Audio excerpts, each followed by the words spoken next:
5 seconds to go.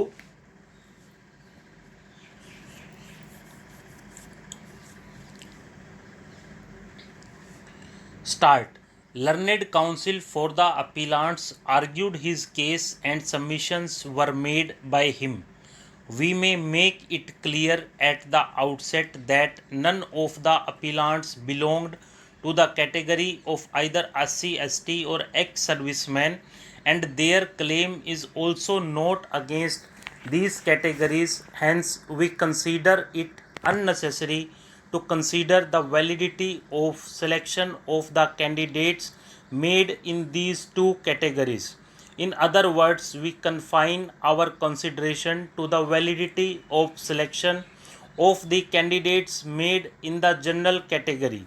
Mainly, the submissions made on behalf of the appellants were that after declaration of the result of the written examination on 1st April 1998, standard could not have been lowered for making other 40 candidates eligible for the purpose of interview. Criteria could not have been framed after declaration of result of the written examination.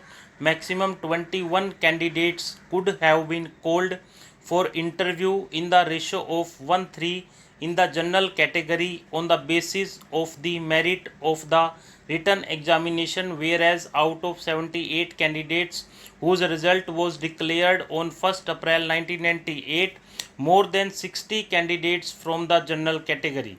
Learned Additional Solicitor General and Learned Senior Counsel for the respondents at the outset submitted that they have preliminary objection for the very entertaining of these appeals, and considering the contentions advanced on behalf of the appellants on merits having regard to their conduct. According to them, the appellants made deliberate misrepresentation with regard to the allocation of marks, stating that 150 marks were for the written test and 100 marks for interview. Further, mollifieds were attributed to authorities on the basis of the relation and political influence, which they gave it up before the High Court but again reiterated in the SLP.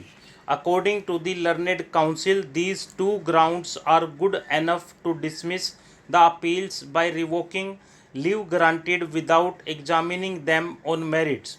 Although we find justification in these submissions, but having heard the parties at length, we consider these appeals on the merits of the contentions as well. On behalf of the respondents, further submissions were made explaining the criteria fixed, in what circumstances more number of candidates were called for interview, and how the selection made was fair and proper. According to them, mere calling more number of candidates for interview did not vitiate the selection made, having regard to the facts and circumstances of the case. At any rate, the appellants, being lower in merit even otherwise, could not get any benefit. According to the learned counsel for the respondents, the impugned judgment of the High Court is perfectly valid and justified.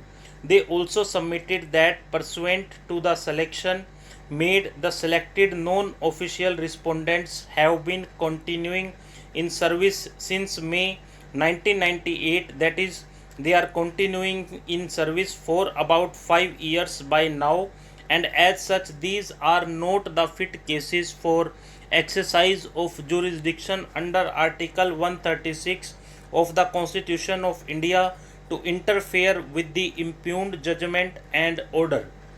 Stop.